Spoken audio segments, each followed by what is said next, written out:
ನಮಸ್ಕಾರ, ಹೇಗಿದ್ದೀರಿ? ನಾನು ಚೆನ್ನಾಗೇ ಇರ್ತೀನಿ. ಯೂಟ್ಯೂಬ್ ಸಕ್ಸಸ್ ಮಾಡೋದು ಹೇಗೆ ಅಂತ ಇದು ನನಗೆ ತೆಲುಗು ಚಾನಲ್ ಅವರು ಚೆನ್ನಾಗಿ ಗೊತ್ತಿದೆ. ಅವ್ರಿಗೆ ತುಂಬ ಸಬ್ಸ್ಕ್ರೈಬರ್ಸ್ ಅರಿಸಿದ್ದಾರೆ. ಅವರು ತನ್ನ ಮಗಳು, ಅಮ್ಮ, ಮಗ 3 ಜನನೂ ಯೂಟ್ಯೂಬ್ ಮಾಡ್ತಾರೆ. ಅವರು ನನಗೆ ಹೇಳ್ಕೊಟ್ಟಿದ್ದು ಯಾವ ಥರ ಮಾಡಬೇಕು ಏನು ಅಂತ. ಅವರು ಫಸ್ಟ್ ಅವ್ರ ತಾಯಿ ಯೂಟ್ಯೂಬ್ ಸ್ಟಾರ್ಟ್ ಮಾಡಿರ್ತಾರೆ 2015-16 ಆವಾಗ ಸಬ್ಸ್ಕ್ರೈಬರ್ಸು ಜಾಸ್ತಿ ಬರೋಲ್ಲ, ಅವರು ಬಿಟ್ಟಾಕ್ತಾರೆ.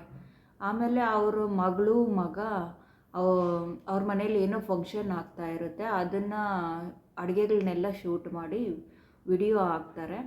ಹಂಗೆ ಅದು ಸ್ವಲ್ಪ 1 ವರ್ಷವರೆಗೂ ಆವಾಗ ವಿಡಿಯೋಗಳು ಹಾಕ್ಕೊಂಡು ಬರ್ತಾ ಇದ್ದಾಗ ಅವ್ರಿಗೊಂದು 700-800 ಸಬ್ಸ್ಕ್ರೈಬರ್ಸ್ ಬರ್ತಾರೆ. ಅವ್ರಿಗೂ ಬೇಜಾರಾಗುತ್ತೆ.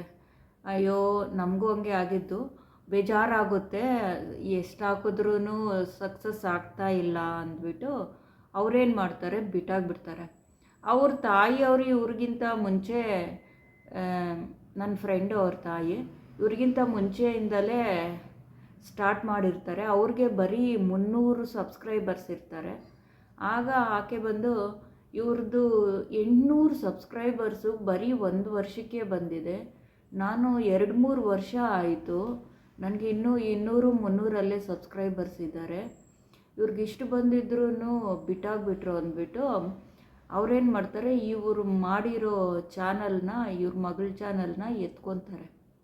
800 ಸಬ್ಸ್ಕ್ರೈಬರ್ಸ್ ಇರ್ತಾರೆ ಅಲ್ವಾ, ಅದನ್ನು ಎತ್ಕೊಂಡು ಡೈಲಿ ವಿಡಿಯೋ ಹಾಕೋದು. ಏನೋ ಏನು ಸಿಗುತ್ತೋ ಅದು ವಿಡಿಯೋ ಮಾಡೋದು, ಹಾಕೋದು, ವಿಡಿಯೋ ಮಾಡೋದು, ಹಾಕೋದು.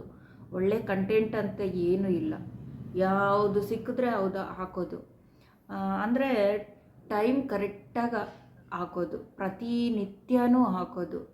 3 ತಿಂಗಳು ಹಾಕಿದ್ರು, ಕಂಟಿನ್ಯೂಯಸ್ ಆಗಿ 3 ತಿಂಗಳು ಹಾಕಿದ್ರು. 1 ತಿಂಗಳಿಗೆ ಇವಾಗ ಶಾರ್ಟ್ ವಿಡಿಯೋ ಯಾವ ಟೈಮ್ಗೆ ಹಾಕಬೇಕೋ ಆ ಟೈಮ್ಗೆ, ಬಿಗ್ ವಿಡಿಯೋ ಯಾವ ಟೈಮ್ಗೆ ಹಾಕಬೇಕೋ ಆ ಟೈಮ್ಗೆ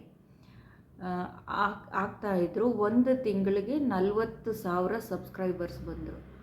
ಅವ್ರ ಮಗಳಿಗೆ ಇದನ್ನು ನೋಡಿ, ಅಯ್ಯೋ, 800 ಸಬ್ಸ್ಕ್ರೈಬರ್ಸ್ ಇದ್ದರು, ಇವಾಗ 40,000 ಸಬ್ಸ್ಕ್ರೈಬರ್ಸ್ ಇದ್ದಾರೆ ಅಂದ್ಬಿಟ್ಟು ಹೆಂಗೆ ಇದು ಅಂತ ಅವ್ರಿಗೂ ಆಸೆ ಹುಟ್ಟುತ್ತೆ ಅವ್ರ ಮಗಳಿಗೆ. ಹುಟ್ಟಿದಾಗ ನಾನು ಇನ್ನೊಂದು ಚಾನಲ್ ಓಪನ್ ಮಾಡಬೇಕು ಅಂದ್ಬಿಟ್ಟು, ಇಲ್ಲ ಫಸ್ಟೇ 2 ಚಾನಲ್ ಓಪನ್ ಮಾಡಿರ್ತಾರೆ. ಒಂದು ಚಾನಲ್ ಅವ್ರ ತಾಯಿ ಕೊಟ್ಟಿರ್ತಾರೆ, ಇನ್ನೊಂದು ಚಾನಲ್ ಇವ್ರ ಹತ್ರನೇ ಇರುತ್ತೆ.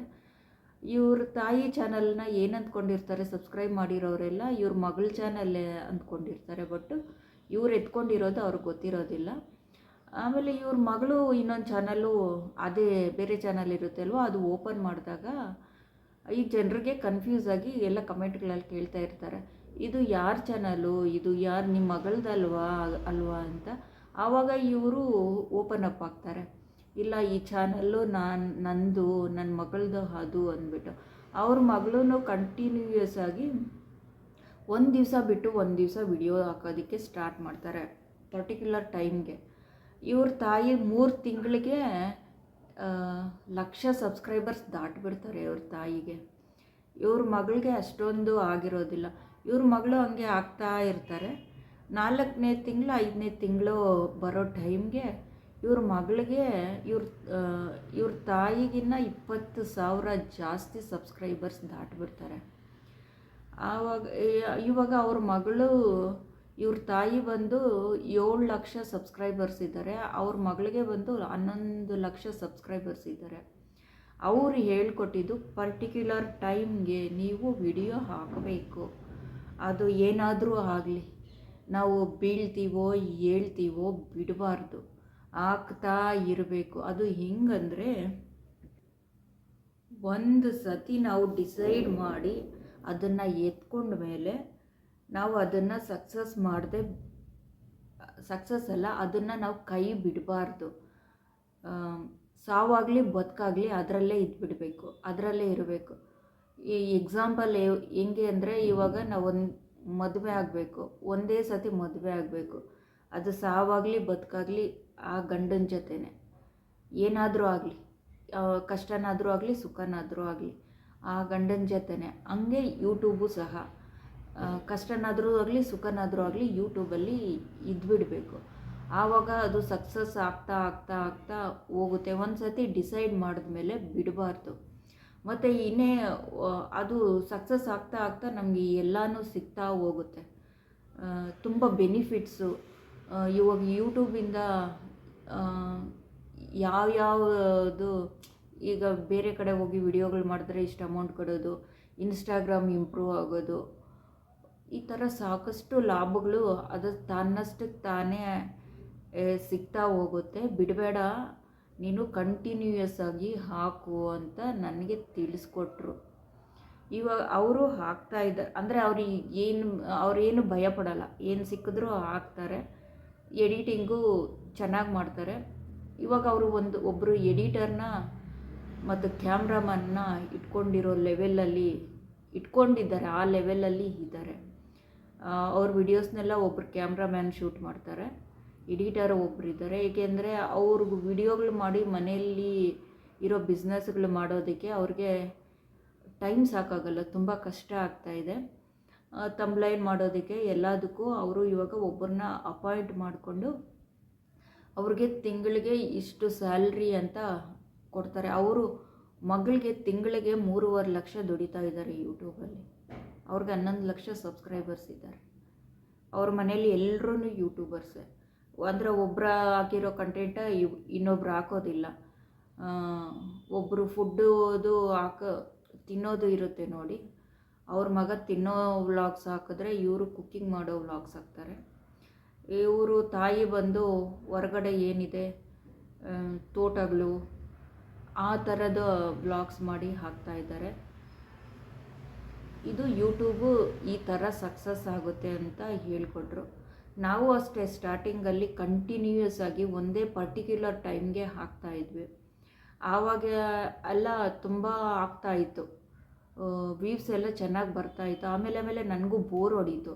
ಏನಪ್ಪ ಎಷ್ಟು ಹಾಕಿದ್ರೂ ವಾಚ್ ಅವರ್ ಕಂಪ್ಲೀಟ್ ಆಗ್ತಾಯಿಲ್ಲ, ಸಬ್ಸ್ಕ್ರೈಬರ್ಸು ಬರ್ತಾ ಇಲ್ಲ ಅಂದ್ಬಿಟ್ಟು ನನಗೂ ಬೋರಾಗಿ ನಾನು ಬಿಟ್ಬಿಟ್ಟೆ.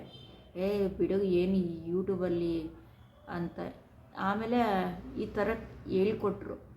ಆಮೇಲೆ ಇವರಲ್ಲ ಬೇರೆಯವರು ಹೇಳಿದ್ದು, ಈ ಥರ ಯಾಕೆ ಬಿಡ್ತೀರಾ, ಇಷ್ಟು ಸಕ್ಸಸ್ ಆಗಿದೆ ಅಲ್ವಾ, ಇನ್ನು ಸ್ವಲ್ಪ ರೀಚ್ ಆಗಬೇಕು, ಸರಿ 1 ಮಂತಾದರೂ ಸ್ಯಾಲ್ರಿ ತೆಗೆದುಕೊಂಡು ಬಿಟ್ಬಿಡಿ ಅಂತ ಹೇಳಿದ್ರು. ಅಂದರೆ ನಂದು ವಾಚ್ ಅವರು 2500 ಏನೋ ಆಗಿತ್ತು. ತುಂಬ ಕಷ್ಟ, ವಿಪರೀತ ವಿಡಿಯೋಗಳಾಗ್ತಾಯಿದ್ದೆ, ತುಂಬ ಕಷ್ಟಪಡ್ತಾಯಿದ್ದೆ, ಅದು ಆಗ್ತಾ ಇರಲಿಲ್ಲ. ಆಮೇಲೆ ಬಿಟ್ಟಾಕ್ಬಿಟ್ಟು ಆಮೇಲೆ ಅವ್ರು ಹಿಂಗೆ ಬಂದರು, ಸರಿ ಅಂದ್ಬಿಟ್ಟು ಹಾಕಿದೆ. ಆಗ್ತಾ ಇದ್ದಾಗ ಇನ್ನು ಜಾಸ್ತಿ ವಾಚ್ ಅವರ್ ಆಗೋಯ್ತು. ನನಗೆ 8,000 ಮೇಲೆ ವಾಚ್ ಅವರ್ ಆಗೋಯ್ತು. ಲಾಸ್ಟಲ್ಲಿ ವಿಡಿಯೋಗಳದ್ದು ತುಂಬ ಚೆನ್ನಾಗಿ ಓಡೋದಕ್ಕೆ ಶುರುವಾಗಿ ವಾಚ್ ಅವರು ಕಂಪ್ಲೀಟ್ ಆಗೋಯಿತು. ಆಮೇಲೆ ನಂದು ಮಾನಿಟೈಸೇಷನ್ನು ಈಸಿಯಾಗಾಯಿತು. ಮಾನಿಟೈಸೇಷನ್ನು ಆಯಿತು. ಅಂದರೆ ನಾವು ಕಂಟೆಂಟ್ ಬಂದು ಬೇರೆಯವ್ರನ್ನ ತೋರಿಸಿ ಹಾಕೋದು ಪ್ರಾಬ್ಲಮ್ಸ್ ಏನೂ ಇರಬಾರ್ದು. ಏನಿದ್ರು ನಮ್ಮ ಫೇಸ್ ತೋರಿಸಿ ಹಾಕಬೇಕು. ಕೆಲವು ಜನ ಬರೀ ವಾಯ್ಸ್ ಕೊಡ್ತಾರೆ ಮತ್ತು ವಾಯ್ಸು ಕೊಡಲ್ಲ. ಕೆಲವು ಜನ ಬರೀ ವಿಡಿಯೋಸ್ ಮಾತ್ರ ಹಾಕ್ತಾರೆ. ಆ ಥರ ವಿಡಿಯೋಸ್ ಹಾಕಿದ್ರೆ ಅದು ವಿಡಿಯೋಸು ಯೂಟ್ಯೂಬಿಂದ ಪ್ರಾಬ್ಲಮ್ ಆಗುತ್ತೆ, ಮಾನಿಟೈಸೇಷನ್ ಆಗೋದಿಲ್ಲ. ಮತ್ತು ಇನ್ನೊಂದು, ನಾವೇನಾದರೂ ಈ ಮಕ್ಕಳನ್ನೇನಾದರೂ ಹೊಡೆಯೋದು, ನಾಯಿನೇನಾದರೂ ಹೊಡೆಯೋದು, ಅಪ್ಪಿತಪ್ಪಿ ಹೊಡೆದಾಗ ಅದು ರೆಕಾರ್ಡ್ ಆಗಿರುತ್ತೆ, ನಮ್ಗೆ ಗೊತ್ತಿಲ್ಲದೆ ಆಗಿಬಿಟ್ಟಿರ್ತೀವಿ. ಆವಾಗ ಕೂಡ ಮಾನಿಟೈಸೇಷನ್ ಆಗೋದಿಲ್ಲ. ಮಾನಿಟೈಸೇಷನ್ ಆಗಬೇಕು ಅಂದರೆ ತುಂಬ ನಾವು ವಾಚ್ ಓವರ್ ಮಾಡಿದ್ರೂ ಸಹ ಮಾನಿಟೈಸೇಷನ್ ಆಗೋದಿಲ್ಲ ಕೆಲವೊಂದು ಸಾರಿ. ಆವಾಗ ತುಂಬ ಇದ್ದಿದ್ದು ಬೇಜಾರಾಗ್ಬಿಡುತ್ತೆ. ತುಂಬ ಕಷ್ಟಪಟ್ಟಿರ್ತೀವಿ, ಮಾನಿಟೈಸೇಷನ್ ಆಗಲಿಲ್ಲ ಅಂದ್ಬಿಟ್ಟು ತುಂಬ ಆಗ್ಬಿಟ್ಟಿರುತ್ತೆ. ಈ ಥರದ್ದೆಲ್ಲ ಫೇಸ್ ಆಗಿದೆ ನಮಗೂ. ಅದನ್ನು ಸಾಲ್ವ್ ಮಾಡಿಕೊಂಡು ಹೋಗಬೇಕು. ಇಲ್ಲಾಂದರೆ ಅದನ್ನು ಸಾಲ್ವ್ ಮಾಡಿಕೊಡೋರು ಸ್ವಲ್ಪ ಜನ ಇರ್ತಾರೆ, ಅಮೌಂಟ್ ಕೇಳ್ತಾರೆ. ಅವ್ರ ಕೈಗೆ ಕೊಟ್ಟು ನಾವು ಸಾಲ್ವ್ ಮಾಡ್ಕೊಬೇಕು. ಮಾನಿಟೈಸೇಷನ್ ಆದಮೇಲೆ ರಿಸ್ಕ್ ಏನು ಅಷ್ಟೊಂದು ಇರೋಲ್ಲ. ಈಸಿ ಆಗಿಬಿಡುತ್ತೆ, ಆರಾಮಾಗಿ ಮಾಡ್ಕೊಂಡು ಹೋಗ್ಬೋದು. ಈ ವಿಡಿಯೋ ಪೂರ್ತಿ ಯಾರು ನೋಡಿದ್ದೀರೋ ಈ ವಿಡಿಯೋ ಬಗ್ಗೆ ಒಂದು ಕಮೆಂಟ್ ಹಾಕಿ, ಲೈಕ್ ಕೊಡಿ.